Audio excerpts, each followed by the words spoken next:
Yamani my people sinkomeza babwira ngo ikaze kandi mwese mudahema kudukurikira kutega amatwi mbwira TV show tubahereza show tubakorera munsi ndetse tubabwira ngo turi kumwe namwe watanu kwa tanu.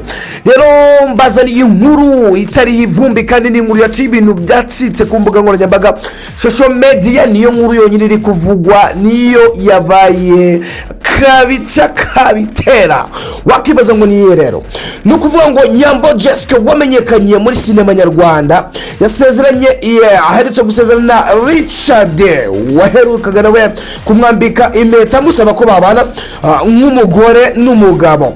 Umuhango wo gusezeranya Nyambo n'uyu mugabo usanzwe utuye muri Australia wabereye mu biro by'umurenge wa Nyarugenge kuri uyu wa kane tariki 30 Nyakanga 2026. Aya nukuvuga ngo nkuzaniye bombe, nkuzaniye igisasu. Wakibaza ngo bimeze bite? Hey, komeza rero umurikire 5/5 wiyumvire ngo bihagaze bite byacitse umujyi wa Kigali n'umuriro. Ni umuhango witabiriwe na bamwe mu bagize imiryango yabo mu miryango yabo yombi ndetse n'inshuti zabo. Nukuvuga ngo by'umwihariko abasanzwe bafite amazina azwi muri sinema nyarwanda no mu ruganda rw'imyidagaduro muri rusange. Ikibazo gikomeye rero wakibaza ngo niki kintu gitumye nzi imbere ya microphone navuga ndetse ngatera hejuru nasakambura igisagara. No kuvuga ngo nubwo ibyamamare byitabiriye iki twakita ni kirori cyo kwishimira muri sinema nyarwanda, hari abatarabonetse twakita abantu b'ingirakamaro kuri Nyambo. No kuvuga ngo iki kirori niki ntawarurimo. Nawe uribaza icyo kibazo, nanjye nakibazije byacanze. Uretse kuvuga ngo Mikina wari urimo nukuvuga ngo nani mambizwi y'ukuri yo kuba tararimo. Uretse ko jewe nakuzaniye impamvu ifatika, amakuru avuye mu nda y'isi. Banange 5/5 rero nkubwira ukuri nuko byestaye. Nukuvuga ngo Miki niwe nshuti ya Nyambo ya hafi ye. Ndatekereza ko nabareshe niko kuri. Yaba batangira gukina sinema yaba no mu buzima busanzwe kabisa ni inshuti ye magara. All of us turabizi industry cinema nta muntu utabizi, ariko natangajwe nuko mu murenge nigeze mubona habe na gato. Hey, ahubwo kugira ngo mubone wakibaza ngo nabonye nde? Nabonye uwo bita Bwiza. Nese nibaza ngo rero Nyambo asigaye nabaye muri ringi ryari? Ese sinema yeseze ryari? Ese Miki na Nyambo wabuze icyo bari gupfa? Ntabyo uzi, niyo mpamvu ugomba kuguma hamwe nakubwira umuzi n'umuzingo.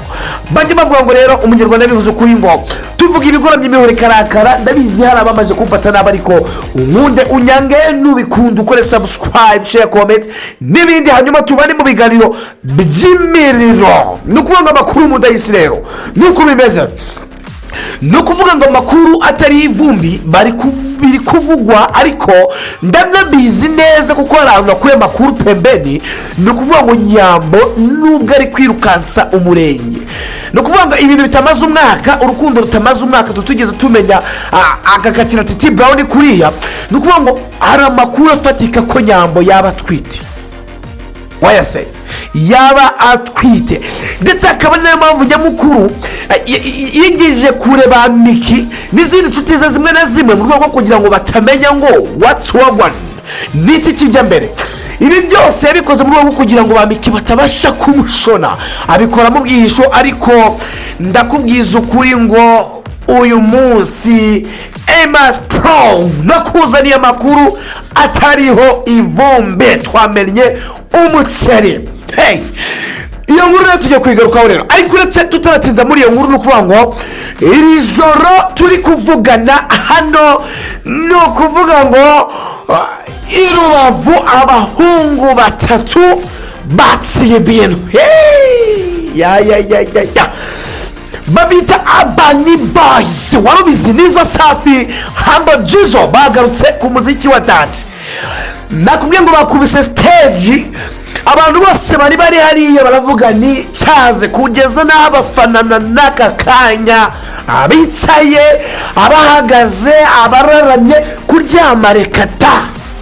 Hey, nakubwiye ngo nakuzaniye amakuru ari very hot, ari very interested, asomye new intervention kuri wowe udukurikiye kuri Mbwira TV show. Ntabwo ari ibyo gusa by'abo basitari, kuko turanyarukira muri Tanzania. Waba ubizi ibintu byabayeyo wayaseye, ntabyo uzi, niyo mpamvu uri hano ngo mbikubwire.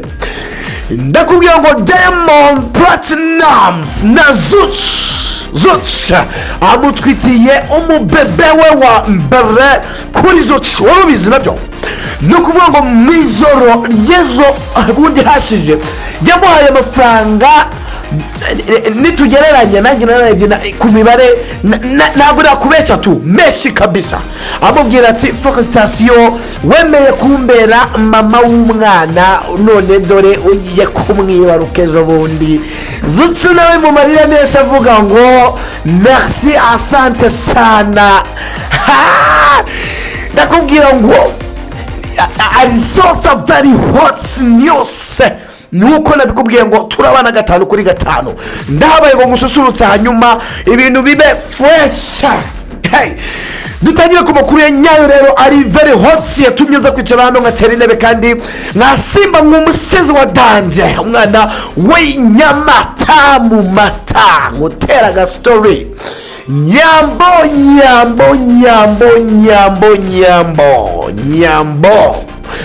akora akazi atambuka nk'inyambo, ahisha amakuru mika inshuti ye magara bakinanye kuva kera.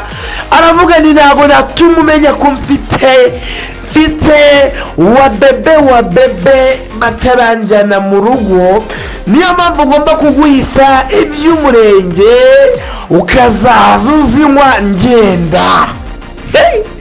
Ariko Titi Brown nawe mu marira menshi n'agahinda nta kundi yari bubigenze, arivugira mu magambo yo ati ngo twari tuziranye ariko ndabona bindangiriyeho. Nyambo umwe umudiyespora muri Australia aravuga ngo uteye agapira ariko nkagukura mu bantu batarakubona. Umukobwa aravuga ngo tukiva muri fiançailles kinyambika ibintu by'impeta n'ibiki, tujye mu murenge nkeneye kujya mu rugo, hato na Sebera Nyarugenge bro. Wayase hot news. Ndakubwira ngo iyi showbize irimo stories ziri hidden, ariko ndaje ngo Emmy Pros zose tumene hasi umuceri. Hey, nakubwira ngo turamena umuceri. Uyu nyamba ni kubabwira yabaye inshuti na Miki bitari ibyo kuvuga ngo ubushuti gusa ni igihe kirekire, ariko natangajwe no kubona mu murenge mw'abanyarwanda mwe namwe murabizi murabyumva umuntu w'inshuti yawe batajyanye mu murenge, ahubwo yasajyayo ku ruhande aravuga